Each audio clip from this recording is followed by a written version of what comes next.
ko sa inyo. Yes! I love you! Dami na kay tatay. Happy birthday, Ninong! Welcome back mga kaaldab. Ito na naman po ang inyong lingkod, si Mr. Destiny.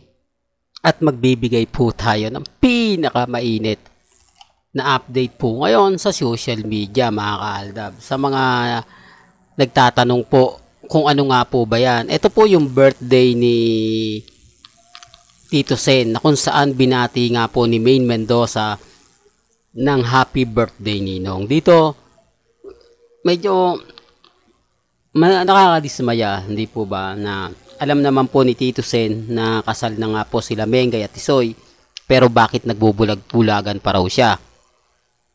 Alam niya naman po na isa po siya sa naging ninong. At syempre, si Ma'am Helen, di po ba? Ako mga kaaldab, may mga bagay-bagay po na mahirap pong ipaliwanag, pero dumarating din po yung point mga kaaldab na lumalabas din po yung katotohanan. Lumalabas pa rin po ang mga patunay kung ano nga po ba talaga, kung sino nga po ba talaga yung totoo na kinasal mga kaaldab, di po ba? Kaya chill lang po tayo, wag po kayong padadala sa mga sinasabi po nila. Real talk to mga kaaldab, pero bago tayo magsimula at bago natin talakayin itong mainit na update po ngayon sa social media, kung bago ka lang sa channel na to at isa kang true-blooded Aldab Nation na nagmamahal po kina Mengay at Tisoy, tama po ang channel na pinuntahan mo, kaya consider na po kitang bagong subscriber. At huwag mong kalimutang i-share ang mga video po natin sa mga mami, sa mga titas, at sa mga senyor. Alam nyo po ba mga kaaldab na dito po sa mga pinapaliwanag natin, marami pa rin po ang naniniwala, marami pa rin po nagsasabi na tama naman daw po yung sinasabi natin. Bagkus, mas lamang pa rin po yung pumapabor at tumaayon, di po ba? Kasi alam naman po nila yung totoo. Alam naman po nila yung mga bagay-bagay na katotohanan, di po ba? Kaya nga po doon sa mga nagre-react, okay lang po yan. Yun po yung sinasabi nila eh. Tapos may post na naman po mga kaaldab na kumakalat na pumunta nga po raw sa Inasal Republic si Maine Mendoza. Kita mo sa caption mga kaaldab na halatang halata naman po na hindi naman po si Mengay yun. At bakit hindi pinababa?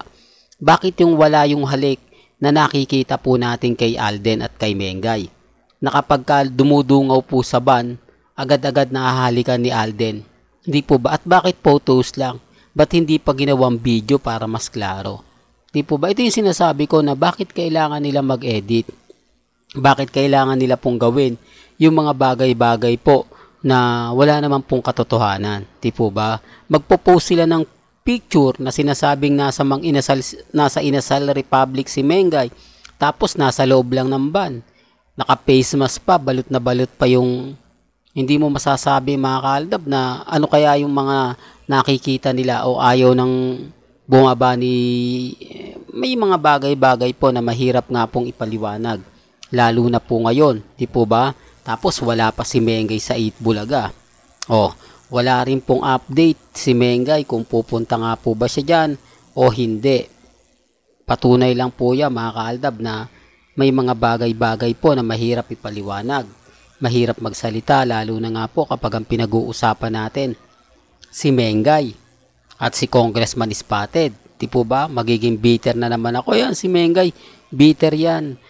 Si Mr. Destiny, bitter na bitter yan sa Armain at sa Main Fanatics. Tinatama ko lang po yung maling ginagawa po nila. Di po ba? Sabi ko naman po, okay naman po kung talagang may relasyon si Mengay at si Congressman Spotted. Hindi na nila kailangan pang gumawa ng mga edited picture, edited video. Gayon po pwede naman pong kunan. Hindi po ba? Ibig sabihin, halimbawa, pag sabihin na natin na nasa Inasal Republic po si Mengay, di fake news din po pala yung mga photos na kumakalat nga po sa Baguio. Hindi ibig sabihin dalawa po si Mengay. Pagpunta ng Baguio, diretso na sa isang araw lang. Grabe naman po, di po ba? Hindi pa po pwedeng, kung yung oras na in-update, oras din na ipinost, doon pala mapapaisip na po kayo. Ito yung sinasabi ko mga kaaldab na halos karamihan ng mga armain gumagawa ng mga edited picture. Kaya minsan hindi mo paniniwalaan kung sino nga po ba yung totoo sa kanila na nagpo-post. May nagsasabi na tama yung isa, tama yung dalawa, tama.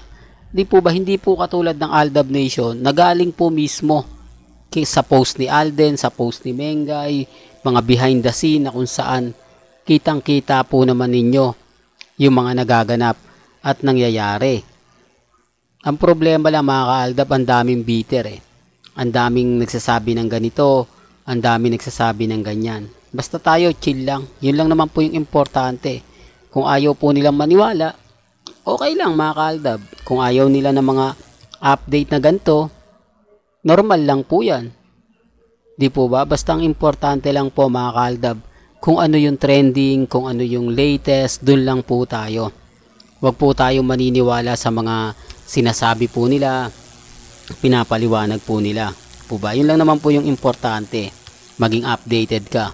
Di po ba? Kahit ano po yung paliwanag nila, kahit ano po yung pinagsasabi nila sa Instagram, sa Twitter, ang importante po, wala po si Mengay sa EB, wala pa rin pong update kung dyan po si Mengay bukas, wala pong, kumbaga, parang ano na lang to eh, yung mag-aantay na lang po tayo, titignan natin kung sisipot po ba, titignan natin kung kumpleto nga po ba ang legit Dabber Cards, kung naandyan na si Sir Ryan, kung naandyan na si Jose, di po ba? Kung naandyan na si Mengay, mga aabangan bukas. Pero gaya ng sinabi ko, alam ko pagka si Mengay nagbibigay ng update yan eh, kapag ka nasa EB yan. Pero gaya ng sinabi ko, wala pa rin po at yung bridal shower nga po nagaganapin.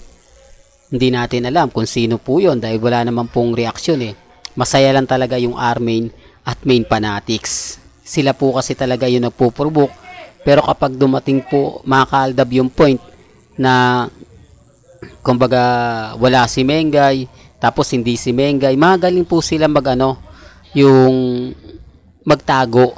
Tipo, ibig kong sabihin, kaya nilang baguhin ang sitwasyon kahit na talo na sila, kahit lamang na po tayo, gumagawa pa rin po sila ng paraan. At syempre, kumbaga, ano yan, Armain at Main Fanatics yan eh. Lahat ng sabihin nila, okay lang. Pero ang Aldab Nation, di pwedeng gumawa ng mga ganyan. Kasi batikos po ang aabuti natin. Sila, hindi naman po sila binabatikos eh. Hindi naman sila sinasabihan ng fake news. Tayo lang naman po yung laging sinasabihan eh. Pero sa mata po ng mga ilang netizen, tayo po yung panalo. Real talk to mga ka-Aldab, tayo po 101% ang wagi. Well, hanggang dito na lang po ang ating latest updates. Kaya kung gusto nyo pa po ng pinaka-latest at sariwang update, abay tutok lang po kayo sa channel ni Mr. Destiny para updated po kayo sa mga latest at sa mga bagong video po na ilalabas po natin maya-maya lang. Hanggang sa muli, salamat po sa panonood at pakikinig.